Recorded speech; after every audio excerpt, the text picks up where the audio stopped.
বিকেল থেকে মনটা একটু খাই, খাই করছে। কিন্তু কি খাবো সেটাও বুঝতে পারছি না। কোনো কিছু যে বানাবো সেটারও হচ্ছে ধৈর্য নেই। মনটা কিন্তু খাই, খাই করছে। কিছু একটা ঝাল-ঝোল, ভাজা-পোড়া খেলে মনে হয় ভালো হতো। কিন্তু কি খাবো সেটা এখনো মনটা স্থির করতে পারছি না। তো জামাইকে বললাম, "বানাতে পারবো না। চলো বাইরে থেকে খেয়ে আসি।" তারপর দেখো দুজনে হচ্ছে বাচ্চাদেরকে বাসায় রেখে চলে গেলাম রিক্সা দিয়ে সামনে থেকে কিছু একটা খাওয়া যাক। কিন্তু এখন পর্যন্ত কি খাবো সেটাই বুঝতে পারছি না। পরে অনেক চিন্তা ভাবনা করে এটাই স্থির করলাম যে ঝাল, ঝাল করে ফুচকা খেয়ে যাবো আর বাচ্চাদের জন্য কিছু একটা নিয়ে যাবো। কিন্তু আশেপাশে কোনো ফুচকাওয়ালা দেখতে পাচ্ছি না রাস্তার। আর এদিকে আমার জামাইয়ের পকেটে টাকা নাকি শেষ হয়ে গেছে, কার থেকে টাকা তুলতে গেল। পরে আবার চলে আসলাম হাটে। বলতেছে এখানে নাকি ফুচকা পাওয়া যাবে আর রাস্তায় পাই নাই, তার জন্য হচ্ছে হাটে চলে আসলাম। কিন্তু সমস্যা এই জায়গায় না। ফুচকা তো পাওয়া গিয়েছে কিন্তু ফুচকার প্লেট দেখো ৳১২০ প্লেট। এটা দেখে আমার মাথায় হাত পড়ে গেছে যে এই ফুচকা ৳৬০ প্লেট, সেখানে নাকি ৳১২০ প্লেট। মানে ডাবল।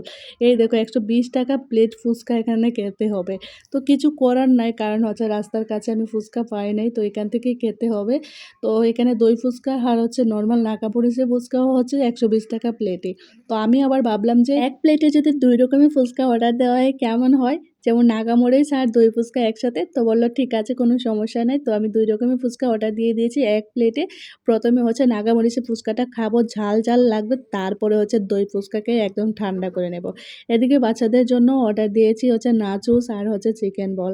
তো আমি এদিকে ফুচকা খাচ্ছি, একদম ঝাল। নাগামরিচের ফুচকা ভাবা যায়? প্রচণ্ড ঝাল। টকটা অনেক ভালো ছিল। এখানে ফুচকাটা একটু ভালোই ছিল রাস্তার ফুচকা থেকে। তো এইদিকে আমরা যে বাচ্চাদের জন্য নাচোস আর হচ্ছে চিকেন বল অর্ডার দিয়েছিলাম, এটা নাকি এখনো হয় নাই। তার জন্য ভাবলাম যে একটু নিচে থেকে ঘুরে আসি। শুধু, শুধু বসে থেকে লাভ নেই। নিচে দেখলাম মাটির জিনিসপত্র আছে সুন্দর, সুন্দর। তো ভাবলাম একটু দেখে আসি, ঘুরে আসি। আর যদি দাম-টাম কম হয় তাহলে কিছু একটা নেব। কিন্তু এখানে দেখি আমার হাতে যে ট্রেটা দেখতে পাচ্ছ এটার দাম ছিল ৳১৫০০। এখানে এত দাম জিনিসপত্র, মাটির জিনিসপত্র, আমি শুধু দামগুলা দেখে মানে একটা ফুল সেট নিলে ২২,০০০ ৳২৩,০০০ লাগে আরকি। মাটির জিনিসগুলা কিন্তু খুব সুন্দর ছিল। কিন্তু দাম দেখে আমি উপরে চলে যাচ্ছি। দরকার নাই ভাই এত দাম দিয়ে মাটির জিনিস কেনা। আমার আছে মাটির জিনিস অল্প কয়েকটা। তবে এত দাম দিয়ে কিনা না।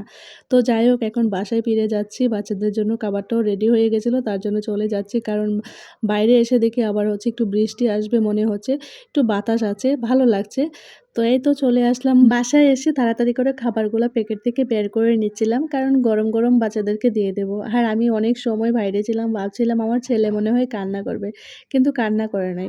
১ম দিকে ভাবছিলাম চিকেন ফ্রাই আনবো। কিন্তু ঐদিন দেখলাম আমার ছেলে চিকেন ফ্রাই খায়ই নাই।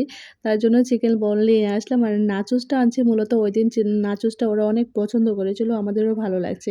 তাই ভাবলাম নাচোসটাই নিয়ে যাই। মানে একজনে এটা খায়, আরেকজন ওইটা খায় না। তো দেখলাম নাচোসটা সবাই খাচ্ছিল। তো আমারও বেশ ভালো লাগছিল। তো নিয়ে আসলাম। তো আজকের মতো বিদায় নিলাম। সবাই ভালো থেকো।